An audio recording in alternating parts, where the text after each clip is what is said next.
Welcome, everybody.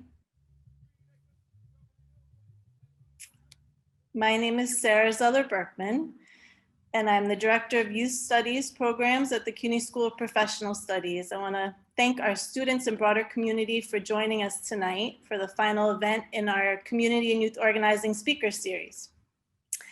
We do this series each January in conjunction with our Community and Youth Organizing course, which is an elective in our Master's in Youth Studies program. Now, we knew that this year's class would be remarkable given the broader socio-political context, including massive uprisings this summer, and it has been. However, I don't think we could have imagined that the events that would accompany us for these 3 Wednesdays in January, although I guess today we could have guessed that it would be the inauguration. But 2 Wednesdays ago, our Defund Refund event coincided with the storming of the Capitol by white supremacists, unfettered by police.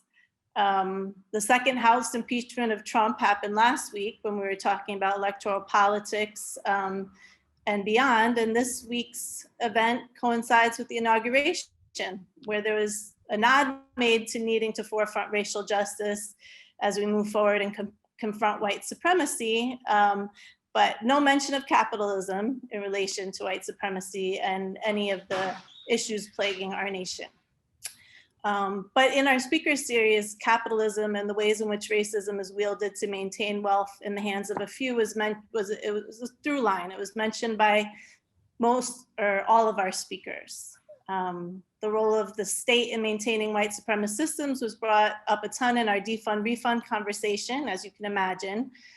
Last week, our speakers discussed the ways in which our democracy has been designed to keep money and political power in the hands of the wealthy, and the ways in which organizers and young people need to add electoral politics to our toolbox and know the system well enough to break it at its knees, to quote Eljoy Williams, one of our speakers last week.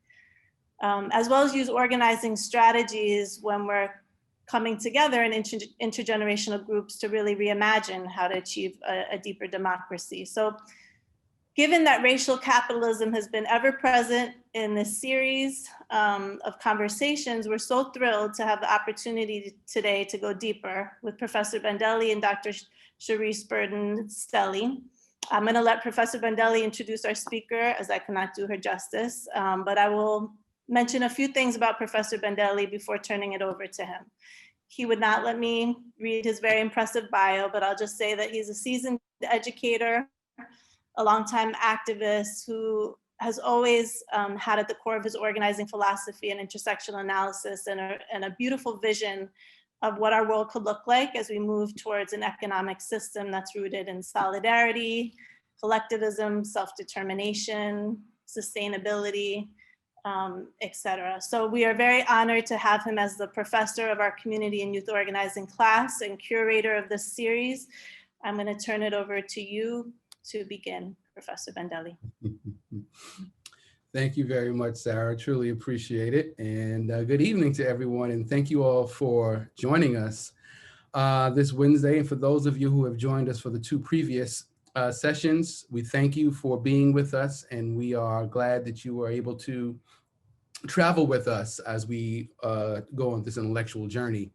And so today we wrap up our speaker series with an esteemed guest, someone who I have really am just meeting officially, but have heard a significant amount about. And so I'm really honored to have with us today Dr. Sharice Burden-Stelly, who is the last dope intellectual. You heard me correctly, the last dope intellectual. And so we're honored to have her with us. She's a critical Black studies scholar of political theory, political economy, intellectual history, and historical sociology, and also a visiting scholar with the Race and Capitalism Project at the University of Chicago.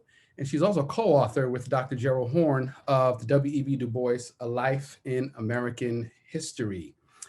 Thank you for joining us this evening. Dr. Burden-Stelly, if I may call you Sharice for this evening, is that okay?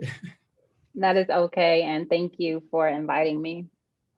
Wonderful, wonderful. So we have We have about an hour that we want to just get into some conversation with you on a subject that is central to your research, your scholarship, your area of expertise. And so we're really honored to be able to get some insight and direction from you.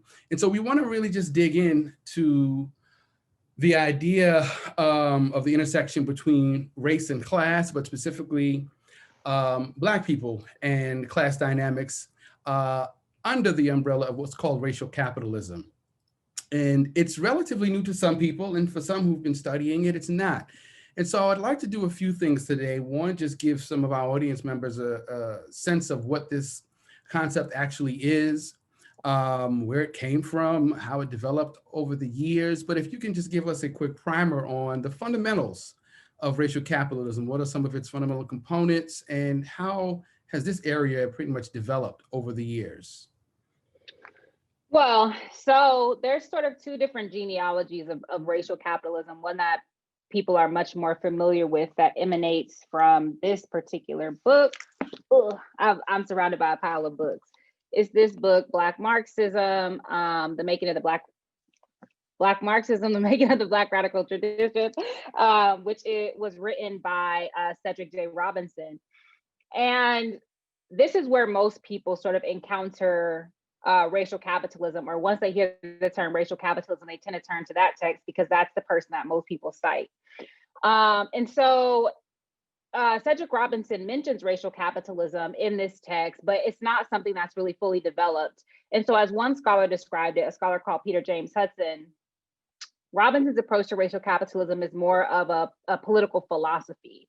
And so you can sort of see how he focuses more on the racial and racial capitalism, not least because he's most concerned with the ways in which racialism and racial differentiation permeates both the feudal order through to the capitalist order. And so essentially he's challenging a dominant Marxist interpretation of a radical rupture from feudalism to capitalism. This is essentially arguing that if you look at the sort of racialism or the racialized logics, if that becomes the sort of process on which one focuses, then you can see that there was a sort of simply a transition from feudalism to capitalism as opposed to a radical rupture.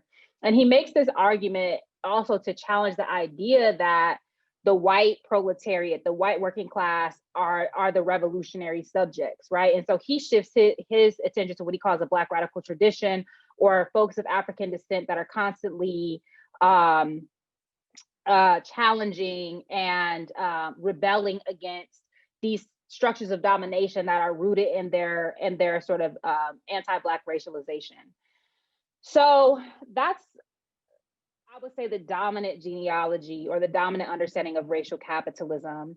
There is actually, so again, scholar Peter James Hudson actually turned our attention to a South African genealogy of racial capitalism. So there were a host of scholars in the Black consciousness movement in South Africa in the 1970s, so including Neville Alexander, Bernard Magubani, and many others, who are looking at the political economy of South Africa and arguing that they use racial capitalism not as political philosophy like Robinson, but as a political economic methodology. And they're looking at the ways in which apartheid is sustained by processes of capitalist exploitation as well as racial oppression. And so they too are challenging, on the one hand, this idea that apartheid could be challenged or can be sort of eradicated through capitalism, liberal capitalism. And they're also challenging an orthodox Marxist interpretation that doesn't pay enough attention to race. And so that's another genealogy of racial capitalism. But in both of these iterations, we see the ways in which both of these sort of, so Robinson on the one hand, and then there's a whole bunch of people who are a product of Robinson's genealogy. So that's Ruthie Wilson Gilmore, for example, is one of the prominent ones. There's Helen Kwan. There's a whole school of thought around Cedric Robinson. And then the South Africans, on the other hand, what they both have in common is that they're looking at the ways in which we can't really understand the rise of capitalism and its reproduction and reification without understanding racism, processes of racialization, and then specifically like anti-Black racism, especially emanating from the internationalization of the slave trade, of racial slavery. colonialism and imperialism. So those are the two dominant genealogies. As a theorist of racial capitalism myself, I fall somewhere in between. And indeed, and in fact, I came to racial capitalism through Black communist, socialist, and anti-capitalist thinkers who are talking about super exploitation. And so very early on, I began to think about super exploitation as another way of saying racial capitalism, because they essentially were arguing that racialized groups and especially groups racialized as Black experience a form of oppression and exploitation over and above that of the white working class. So to me, that's essentially the essence of racial capitalism. And also, so this book here, Walter Rodney, How Europe Underdeveloped Africa, I understand this to be a sort of early articulation of what we call racial capitalism, because he's talking about the dialectic and relational process of the sort of capital accumulation that becomes inscribed with racial logics because of the modes of domination that allow for Europe to develop at the expense of the underdevelopment of the African continent. So yeah, so to make a short story long, I think for me, when one is thinking about racial capital, I have my own definition of racial capitalism in an article called Modern US Racial Capitalism, Some Theoretical Insights. And I argue there essentially that one has to look at imperialism, super exploitation, expropriation, as well as anti-radicalism and anti-Blackness to understand these processes of racial capitalism. Thank you. So you took me to my next question in terms of how you actually got introduced to it. And so I'm curious to find out how racial capitalism is viewed by traditional Marxists, people who have a very particular framing around class analysis, class struggle. And then this particular approach comes in. What's been the conversation between those two camps? So I'll be completely frank. I don't follow a lot of white Marxists. I don't find it to be terribly useful for me. I came to Marxism through Black people. So I came to Marxism through Claudia Jones, Amilcar Cabral, Walter Rodney, James Ford, Louise Thompson Patterson, William Patterson, and thinkers of that nature. And so those are the scholars that I'm most familiar with and that I think with. However, I know that, so there's this question of, which I believe is a red herring question that's often posed, that, okay, if there's racial capitalism, is there a non-racial capitalism?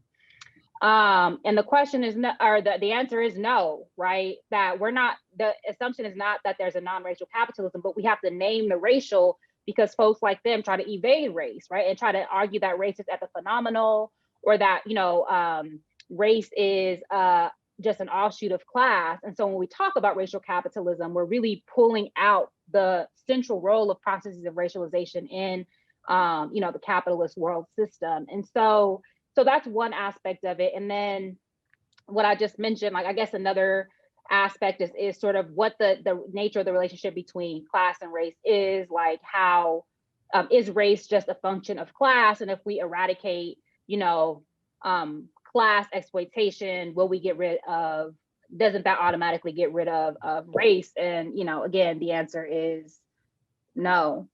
So there are different forms of reception to racial capitalism, some that are hostile, some that are neutral, and some that are very, very, very sort of supportive of the term.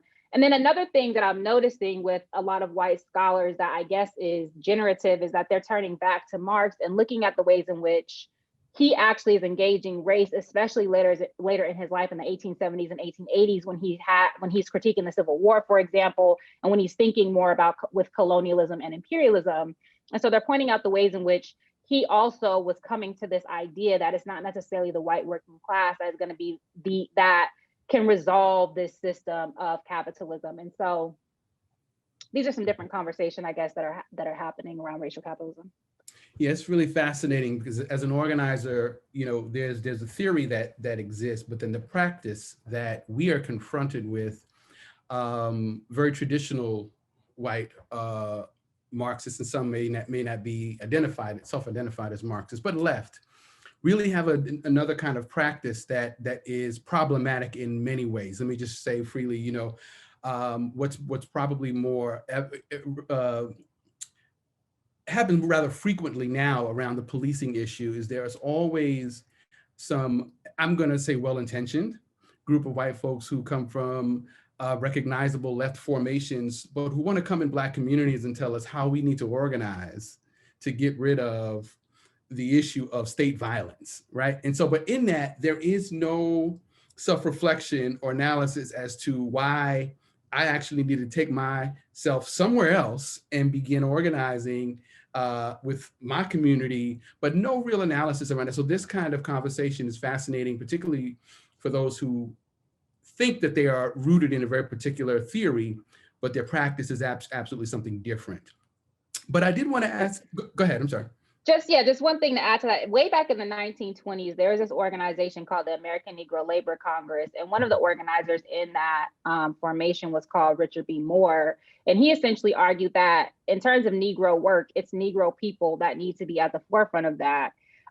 Because basically Black people, we can free ourselves, right? And that the Black struggle is part of the broader proletarian and, anti-capitalist struggle, socialist struggle. And so for a long, and of course, there was debates around that, because then you have somebody like Lovett Ford Whiteman, who did not necessarily share that perspective, and some argue was actually afraid to go organize in the South because, Jim Crow, lynching, the Klan, all those types of things. But there's this long history of persons who know, Black people, we can organize ourselves, we can free ourselves. And of course, this is the intervention that Du Bois's Black Reconstruction makes, because for the first time really in Reconstruction history, he's arguing that Black people, the formerly enslaved, are agentive subjects. We are subjects of history, and we are making history. History doesn't just act upon us. And so, so those white folks is just kind of like, read Du Bois, do better. It's like have those conversations with your racist family members. Right. Organize to raise your own consciousness, and then just have some humility and solidarity with Black folks who we know very well. We've been struggling for a long time. We know very well what to do. So yeah, and for many people who aren't necessarily rooted in anti-capitalist thought in circles, much of our introduction to those spaces are come from and are centered around white men. That becomes like how we are introduced to anti-capitalist thought and communism, Marxism in many different ways. But I wanted to talk about, if you can, some of the Black anti-capitalists. You mentioned a few of them whose work has significantly shifted and advanced this discussion and analysis between race and class. As a young person growing up in the Black liberation movement, it wasn't until she passed away, a woman by the name of May Mallory, that I learned to what degree she was really rooted not only in the Black liberation movement and having been an advisor to Malcolm and traveled all over, but was also part of CP, SWP. And she said something that her daughter reminded me of the other day. She said that I was too Black for the Reds and too red for the Blacks. And so her experience was one that talked about the struggle to actually occupy both identities and priorities in some of those spaces. But can you talk about who are some other Black theorists, some Black left anti-capitalist thought leaders that have really shifted this conversation and advanced it forward?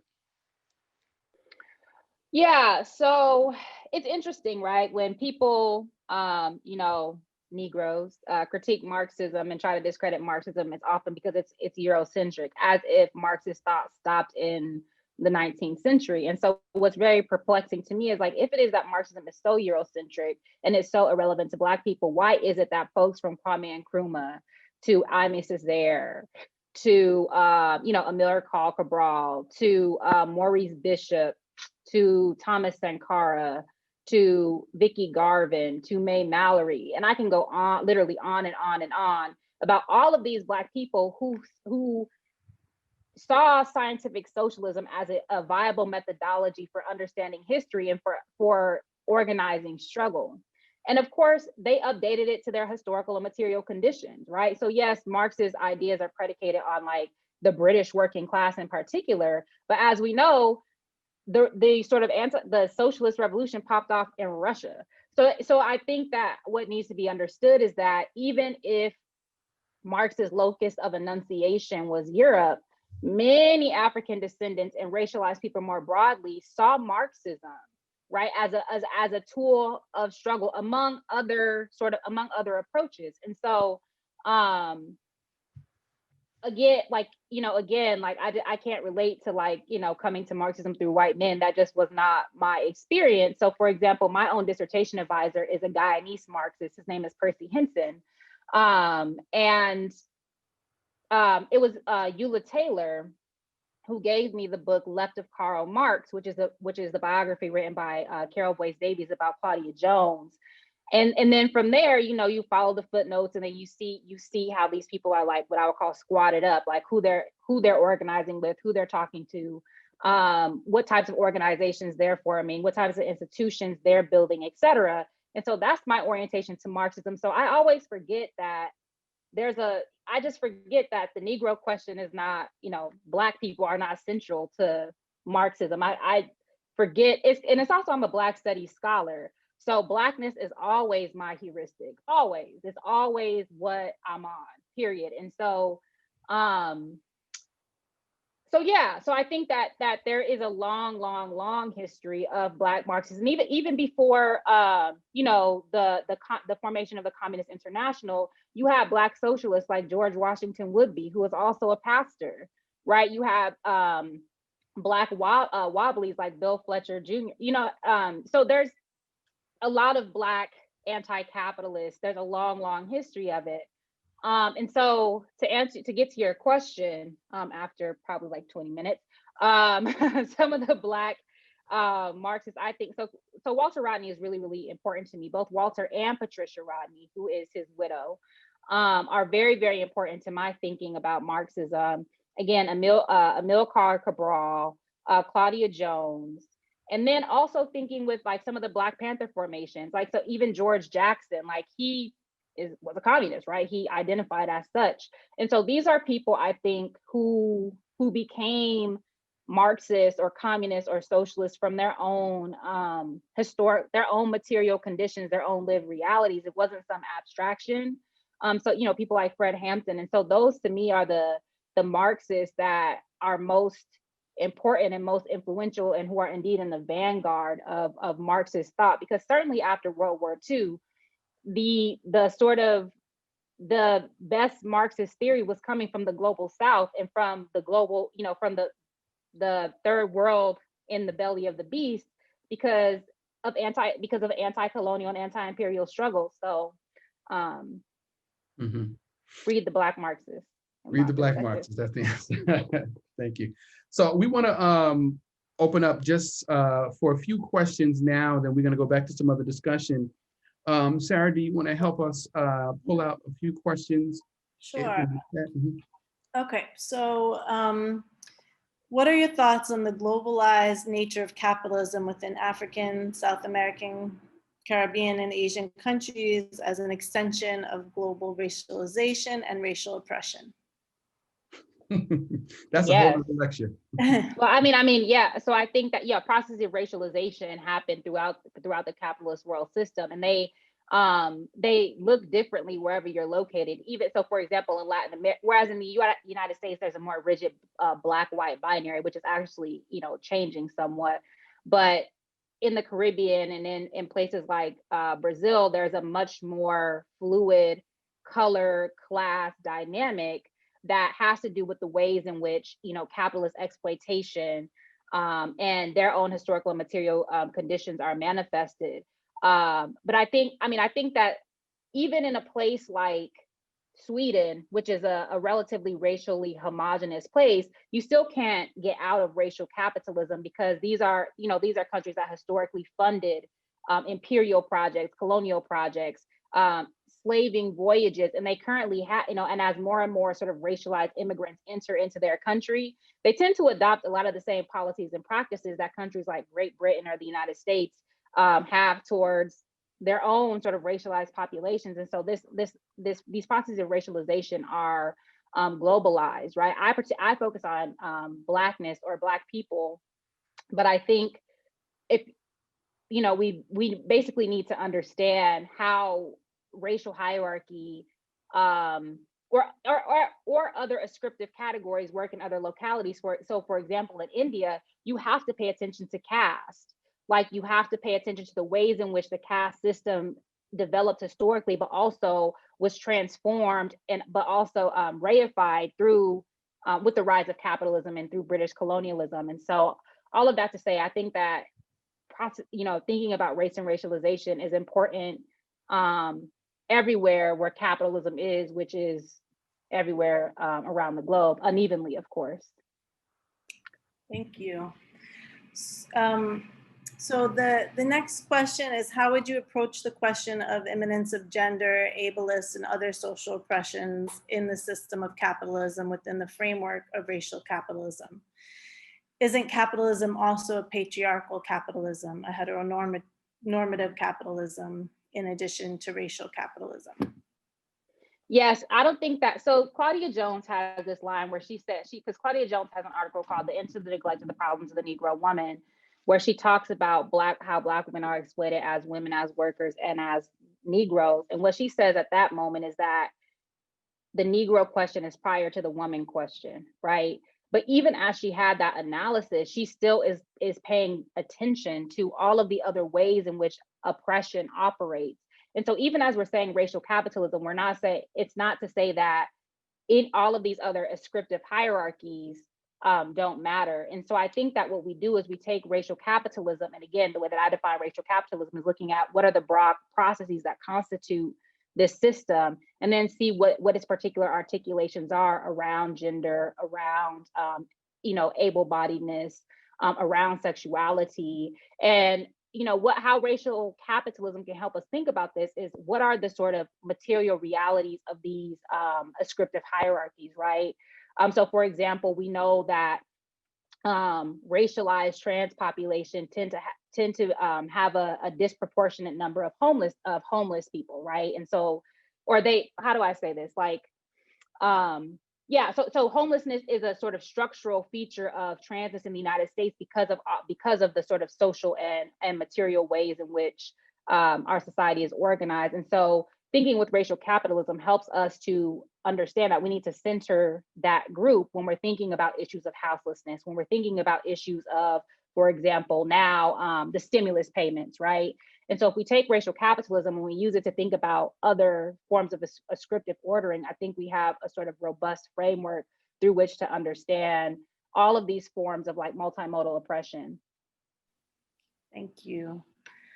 So there's a question here about the periodization of racism that Robinson puts forward, that this person has always been curious about because of the other literature, while also rejecting the notion of capitalism being a rupture from feudalism, tells a different periodization. So Samir Amin and the third world Marxist tradition that he's a part of argues that race and racism and the construction of Europe emerges at the end of the 15th century with the global colonial project, and that before that you have banal ethnocentrisms. Fanon also indicates that racism is the consequence, not the cause of colonialism. Robinson sets it back centuries earlier, the 12th or 10th. It's been a while for me. How do you see this debate, if it is a debate? This person is agnostic, but has been curious about it.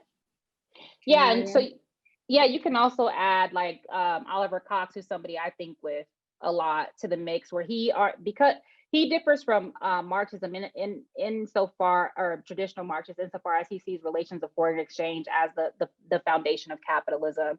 And what he argues is that this means that imperialism is constitutive. It's not the highest stage, but it's constitutive of capitalism itself, because foreign trade is how we get these leaders of the capitalist system. And with this domination of foreign peoples and foreign markets comes racialized logic, right? And so he dates this back to like these 13th century city states, et cetera, et cetera. All of that to say, I am, I'm agnostic as well. I think it depends on what your starting point is, in terms of where you start racialization. I personally disagree with Robinson that all of these forms of differentiation, so like ethno-nationalism and religion, are reducible to racialism. Like that's just, I don't find that to be particularly illuminating. In terms of the 15th century, that's also the decolonial scholars or the coloniality scholars also talk about the Iberian roots of racialization. And so, I mean, I think if you think of with somebody like Gerald Horne, he will argue that sort of whiteness as a militarized identity politics rises in this sort of 15th century moment through processes of settler colonialism, indigenous genocide and enslavement. And so I think the dates, I don't, I think that all of them can be important in terms of the story that they're trying to tell. But I don't, I just think it depends on your sort of your methodology. Got it. Lumumba, should we do another question? Let's get back into the conversation and then we can resume after this round. Is that okay? Got it. Perfect. Thank you.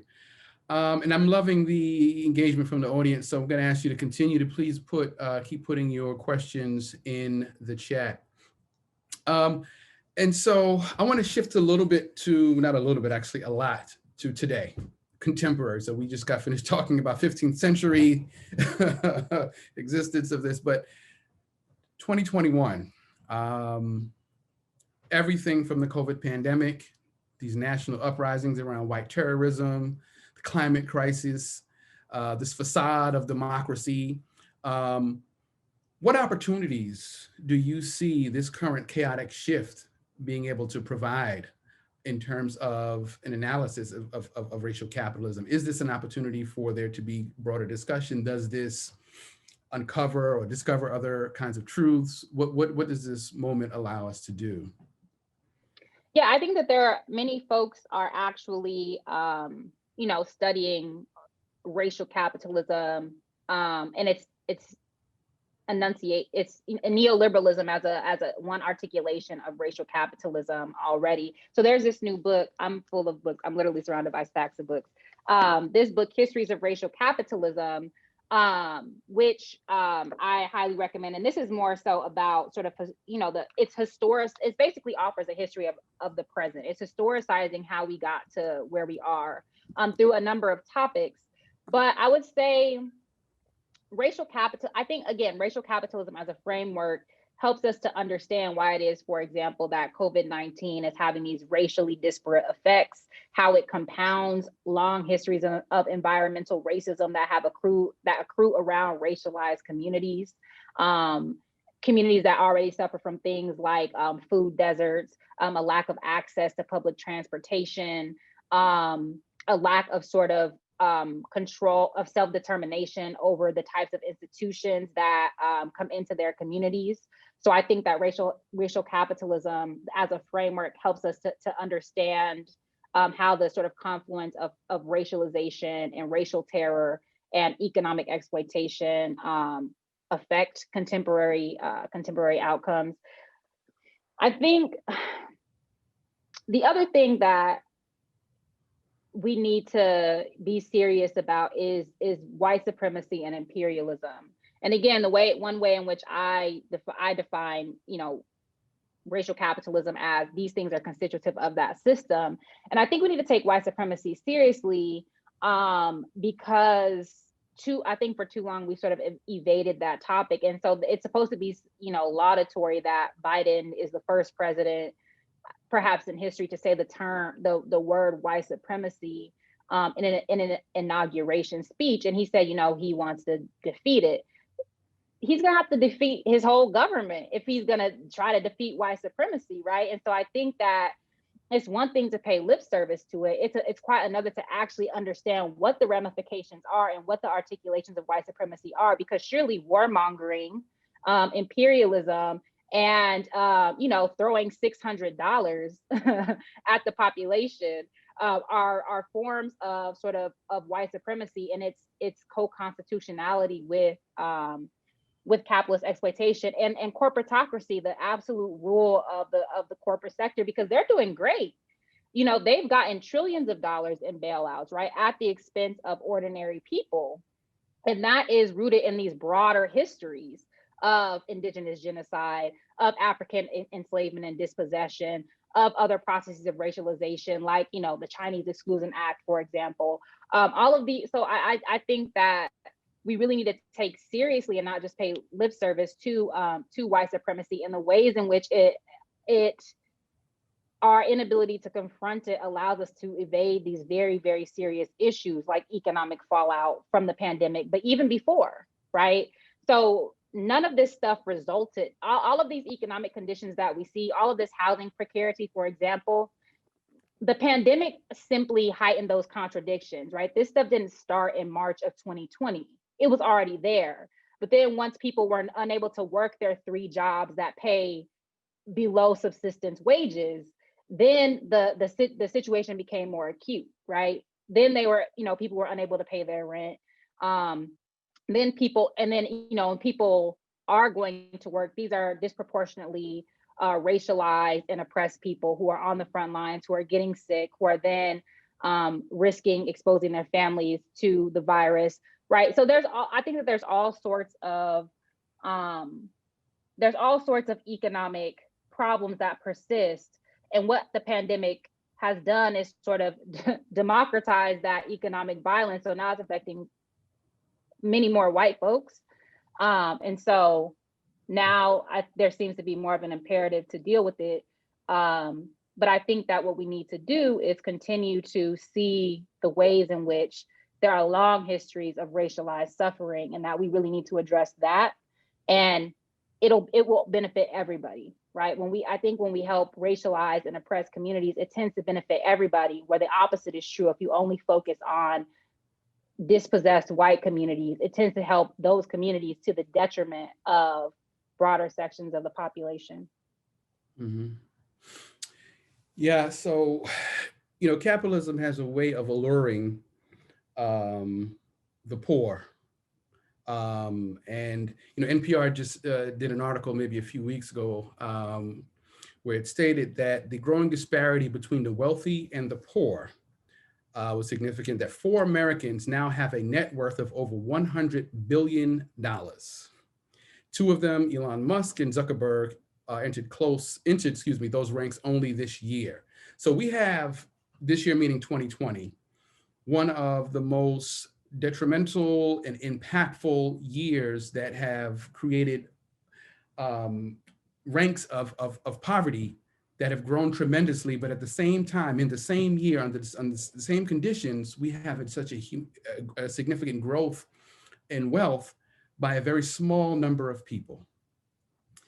This also feeds into this idea that you too can accomplish this. This idea that if you work hard, you too can this. Can you talk a little bit about how that particular notion of capitalism as an aspiration, particularly marketed to the exploited,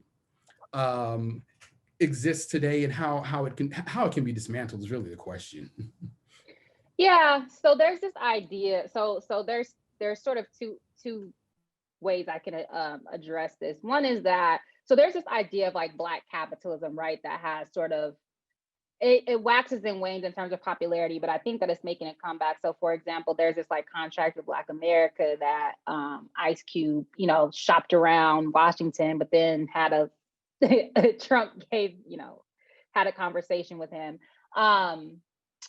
But this idea of Black capitalism is it's a structural impossibility. And this is why the definition of racial capitalism is so important, because it objectively requires imperialism, colonialism, and Black people, these petty bourgeois Black capitalists ain't got no colonies. They don't have access to coltan mines. They don't have access to they don't have any monopoly on violence. So it's a structural impossibility. There's ways in which individuals can accumulate wealth. There's so Oprah, right? Or, Jay-Z and, Robert Johnson, whatever his name is. Like, there are ways that individuals can accumulate wealth, but it's often through like entertainment. It's often through, sports through very particular industries, and that are not accessible to the overwhelming majority of the population. Moreover, like, this is an ethical question. So when I study, when I teach about capitalism or any phenomenon really to my students, I talk about ethics, epistemology, and politics. And what you're talking about in terms of aspirational capitalism or false class solidarity is because it's a particular ethical commitment. It's because we actually believe that if you're poor, like, you ain't shit, right? If you're poor, you deserve to be poor. It's because you did not work hard. It's because you ain't got no daddy, right? You didn't work hard in school, like, all of these sort of moral and ethical failures that are ascribed particularly to Black people. And we believe that if people have a lot of money, they earned it, they deserve to get it. But we don't know how hard Mark Zuckerberg works, because what he has is intellectual property. It's property, it's ownership. And there's no correlation really between property and between property and work ethic, because people inherit property. And if you inherit property, you did not work for it, right? And so there's all of these sort of ethical commitments to capitalism, because through this like luck and pluck discourse, that if you're intrepid and you work hard, you can make a lot of money. But that's simply not the way it works. Some of the poorest people are some of the hardest working people in the world, and we know this. Some of us are some of those hardest working people, right?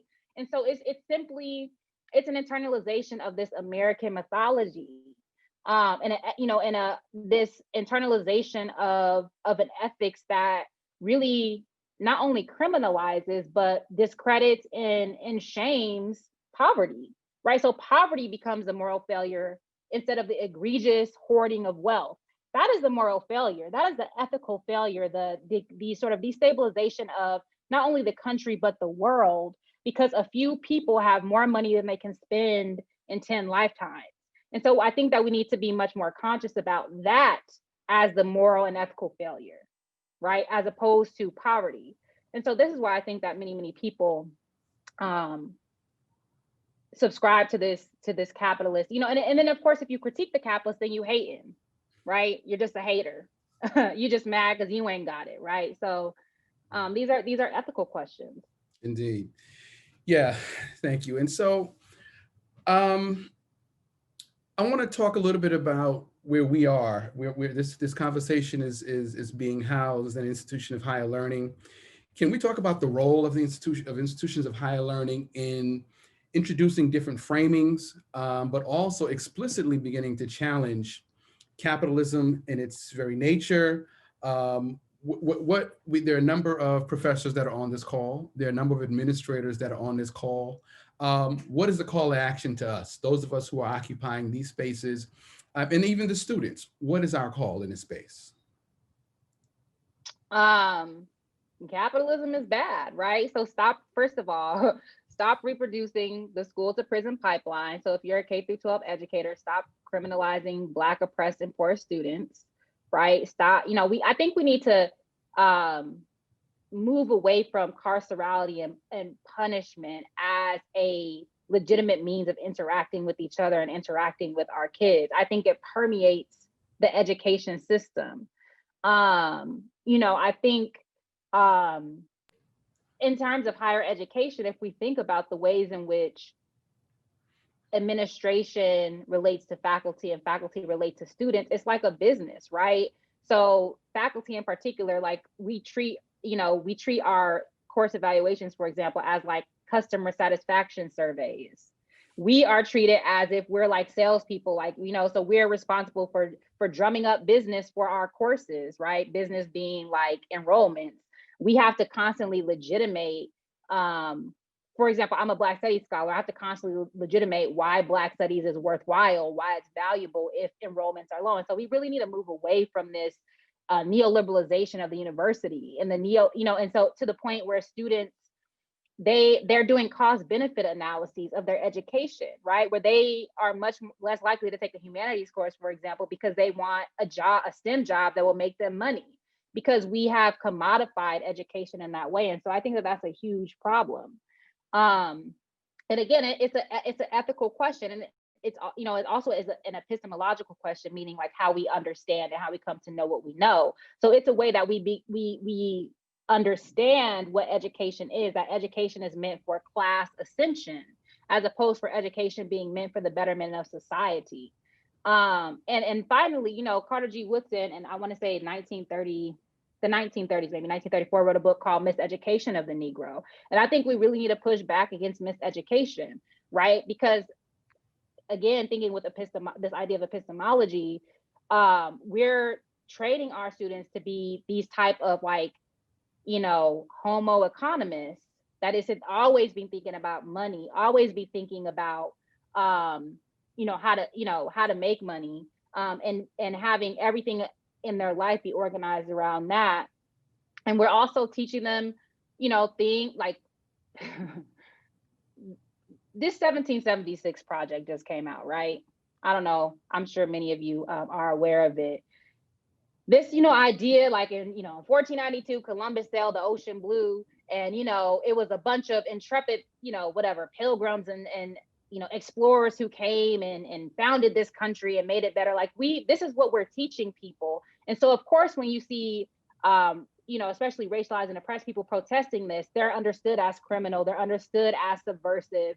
And you're not supportive of this because in your mind, it's like these people are challenging American ideals, when indeed, and in fact, these are the people who are upholding not necessarily American ideals, but at least what America even purports itself to be. And so I think that there's a lot of unlearning that needs to happen as well.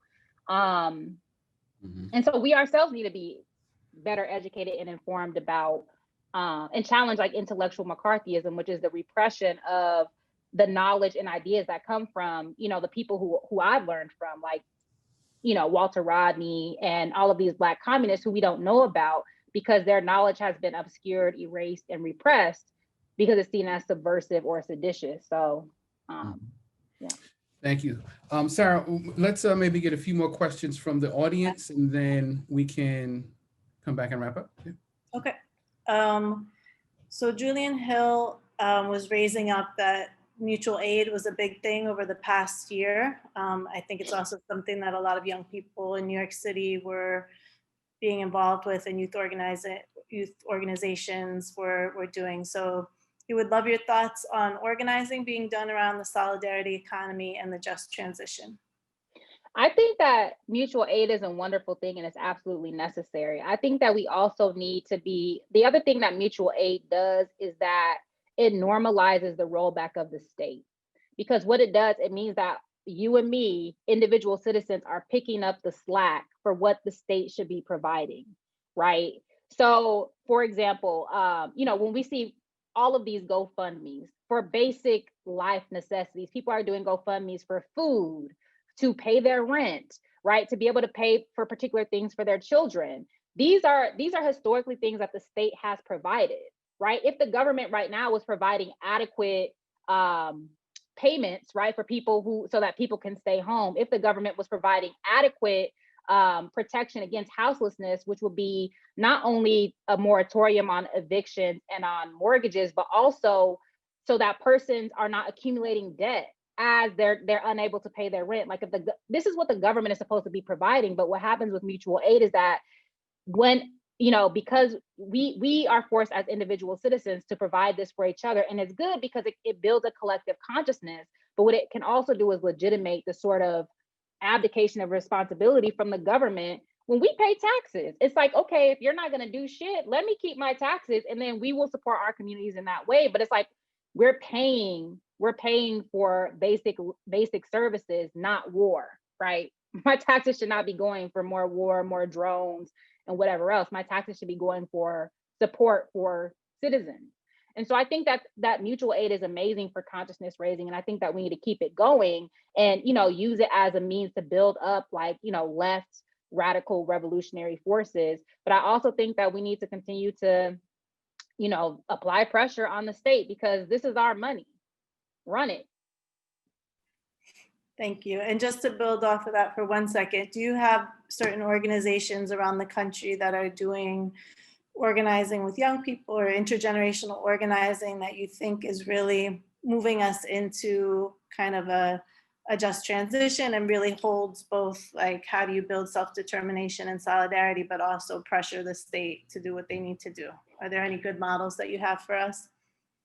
I don't have a organizing or activist background. I'm a member of Black Alliance for Peace. That's my organization I just joined recently. So I'll leave it to Lumumba I know that there are many, many wonderful organizations across the nation that are both local and national that are doing that work. So I leave it to people who actually, I don't ever want to colonize the space of people who are actually on the ground doing that work. I'm just a And lowly academic. you mentioned community movement builders. I think when we were just talking. Absolutely.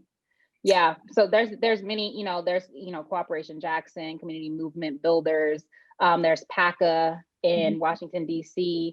So there are numerous organizations. There's a Black is Back Coalition, which is a umbrella for many, many organizations. There's a Movement for Black Lives, which I learned from Lumumba is an umbrella. It's not Black Lives Matter. Movement for Black Lives is a coalition of organizations. So there's no shortage of these organizations out there. Thank you. I want to lift up a few actions that were offered by Professor Sangirima Giles, and they weren't necessarily questions. I'll just put them into the space. So an action, just establish all properties based on building size and land size, regardless of neighborhood, and that will even the socioeconomic area. All public schools get the exact money from the state, regardless of neighborhood, although you do have PTA fundraisers that are crazy in New York. But place all homeless individuals in renovated homes instead of having zombie houses. Yeah, go ahead. So you can, yeah, to that can be added, everybody gets in a home before you can own multiple properties, right? Stop Airbnb and corporations like that from buying up all these homes so that they can rent them out for profit. And so really nationalize, I think that we really should nationalize all of these forms of empty housing. There are thousands and thousands of units of just empty housings of these quote unquote luxury buildings. We can nationalize that. Like there's models for this. Like during World War I, World War II was when all of this public housing was built. We really don't need to continue to build more housing. We have enough. It just needs to be taken from these private corporations who are building these exorbitantly priced homes to, number one, for gentrification, so pushing people out of their neighborhoods and out of their homes, but also for profit and for speculation. And so I think that absolutely we can nationalize all of that housing and get people in affordable homes, right? Affordable, livable homes. Because this is the other thing. A lot of people, because of the condition that we're in now, a lot of people are fighting to stay in dilapidated housing simply because this is the housing to which they have access, right? That's a problem. And Malcolm X. So this is a human rights issue. How not only housing but quality housing. That's a human rights issue. And so I absolutely I completely agree with the good professor that all of these things around housing and education are top priorities. And this is this is the time to fix it. We might as well go big, right? Because it's not, these stopgap measures aren't going to do anything except stave off or delay a crisis as opposed to resolve it. I have another person that wanted to get your opinion on a policy in Brazil. So they had a quota system that was applied in higher education in an attempt to repair the historical damage to the African American population and increase their chances on the job market. People wanted your opinion on that, as well as kind of how your work intersects with reparations. So for the first, sorry, what was the first part of the question about Brazil? Sorry, a quota system was applied in higher education in an attempt to repair the historical damage to the African American population and increase their chance on the job market. What do you think of this policy, having a quota system? We've had, that theoretically we have an affirmative action system here that has been, basically been dismantled from its outset. I think, I'm not really for, because the thing about the quota system is generally speaking, what that means is that institutions should match the population, right? So that if there's 13% Black people, for example, there should be 13% of Black people in whatever institution, which means that there's still an overwhelming majority of people who don't have access. So that's not, I don't know that would be my policy approach, but as a step in the right direction, Sure. But the problem is that in a place like this, the ends always become the means. Things that are supposed to be steps become the solution entirely, right? So because policies that are too redistributive or that are too equalizing are a danger to, right, to the ruling class. And then the second part of the question was, oh, reparations. Run it. Period. I think, I think that the specificities of that needs to be worked out, because we have like the ADOS movement, for example, which is like reparations specifically for particular descendants. As a Pan-Africanist, Black internationalist, that's not that's not necessarily my approach, because I think that many people have been dispossessed through all of the processes that I've been discussing. I do think that there needs to be remedy for African Americans for sure, but I don't think that that needs to be the sole focus. So that's my position on reparations. Thank you. Cool, thank you. So we are approaching an hour, and I wanted to just give you an opportunity to close out with some basic things so that we are able to follow you. I know that you have some projects coming up. Can you talk about some things that we should keep a lookout for? There's some conversations about a project highlighting Black anti-capitalist women. Are there some things coming up that we should know about? Yeah, so I have my single author manuscript is called Black Scare, Red Scare, Anti-Blackness, Anti-Communism, and the Rise of Capitalism in the United States. That's essentially about what I've been talking about here. It's focused on the period between 1917 and 1954 and the ways in which anti-communism is a regime of governance of racial capitalism, and how the political economy of Blackness specifically sort of propels the particular regime of US racial capitalism. I have a co-authored edited volume collection coming out with Jody Dean with Verso 2022. That's a collection of Black communist and fellow traveler women. So this includes people like Eslanda Robeson, Tyra Edwards, Louise Thompson Patterson, Esther Cooper Jackson, Maud White Katz, and a whole bunch of other Black communist women, particularly between the era like 1919 and 1957-ish is the era in which we focus, which was the era in which the Communist Party and its sort of adjacent organizations were making large inroads into the Black community. And so we're looking at the ways in which Black women were sort of theorizing and really pushing Marxist thought forward based on the lived realities of Black women. I have an edited volume collection coming out with University of Mississippi with Erin Kamugisha called Reproducing Domination, which is a collection of works by my dissertation advisor and Erin's mentor, Percy Hinson. I have an epilogue in that book about thinking about Percy Hinson as a theorist of racial capitalism. And so that book focuses on like state formation and post-colonialism in the Caribbean. And it's like a reproduction of some articles by Percy Hinson. And then there's another edited collection called The Boys Beyond 150, edited with Randall Westbrook. That is a collection of essays about W.E.B. Du Bois. It was, it's been many delays on that project, but that is also forthcoming. So those are some of the current projects. At another, I'll write after I finish this first single author manuscript. I'm going to work on a manuscript about Doxy Wilkerson, who is an amazing person. He was a professor at Howard University, and he left to be a professional revolutionary. He joined the Communist Party, so subsequently left the Communist Party. He was a comrade of W.B. Du Bois and a whole bunch of Paul Robeson and a whole bunch of other people. And he's amazing. He's really, really important. He was in like FDR's Black cabinet, but nobody really knows about him. So that's the next project. So those are some things to look out for. That's it. You got a lot on your plate.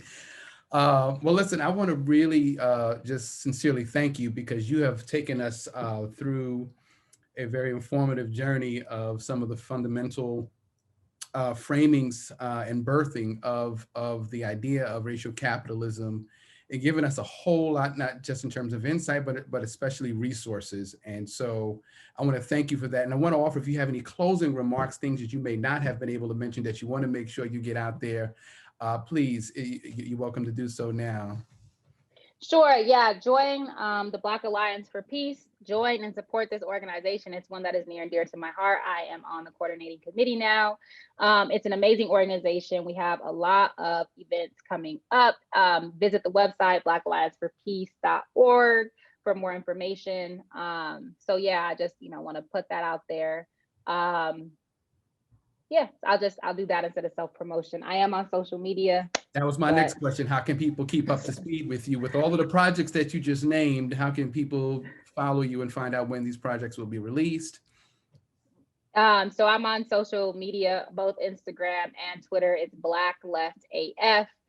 Pretty soon I'll be starting a show with Jared Ball on imixwhatilike.org.com, imixwhatilike.com, I think, called The Last Dope Intellectual. It will be every Friday, 7 p.m. Eastern time. So you can look out for that as well. And then I also have a website that has most of my writings on it called, that is at dr-cbs.com. So dr-cbs.com. That's also where you can find my information. Wonderful. If you all can just join me in thanking Dr. Sharice Burden-Stelly for all of your input today. I really, really appreciate it. And as an organizer, this is not a space for us just to ideate. This is not a space for us just to talk about some of the possibilities, but it really is a call to action. And so there are the resources that were shared. I'm charging folks to make sure they pick them up, but also begin to do some self-reflection on what specifically individually we can be doing to dismantle some of our own capitalist practices, our own capitalist aspirations, and more specifically, how can we begin to think and ground ourselves in a more communal practice, and commit ourselves to really transforming this world that we're living in. And so it's a call for you all to join an organization. It's a call for you all to really activate yourselves. There's no shortage of formations that are out there. If you see something, or if you don't see anything that fits for you, create it. Now's the time to really do it. As I always say, if you're one of those people that sits back and thinks, well, what would I have done during this era? Or I would have done this in that era. Well, the truth is you're doing it now. And so if you want to change that, if you want to do more, this is an invitation to do just that. And so we welcome you to do that. And this has been an honor to do these 3 speaker series. I really appreciate it. And I want to thank Ryan. I want to thank Heather.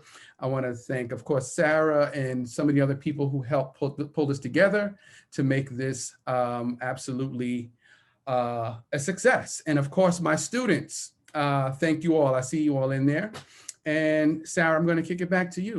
Thank you all. I'm sorry, can I add one more yes, more thing? Absolutely. Okay. Everybody read Hood Communist, the Hood Communist blog. It is lit. It has so much good stuff. So is it good or hood? It's Hood, Hood, like Hood Communist. Okay. I think it's hoodcommunist.com. Check it out. So much amazing content there too. So okay, I'm done now for real. Wonderful. Thank you. And I just wanted to express my deep gratitude for everybody who joined us tonight and all the people that came over the course of this series, to our speaker, Dr. Sharice Burden-Stelly, for your brilliance. Thank you for sharing with us tonight. To our events manager, Heather Zeman, IT department, Ryan Davila, our captionist, Javier, and thank you for making everything run smoothly. And lastly, but absolutely not least, Professor Bendelli for putting together this amazing series of events while teaching a 15-week class stuffed into 3, intense, while doing a million other engagements. So thank you, thank you, thank you. We are all better for having participated with you and the amazing people that you brought into our world to contend with these really important issues. So thank you. Thank you all. All right, let's move forward and stay safe, y'all. Peace. Thank you.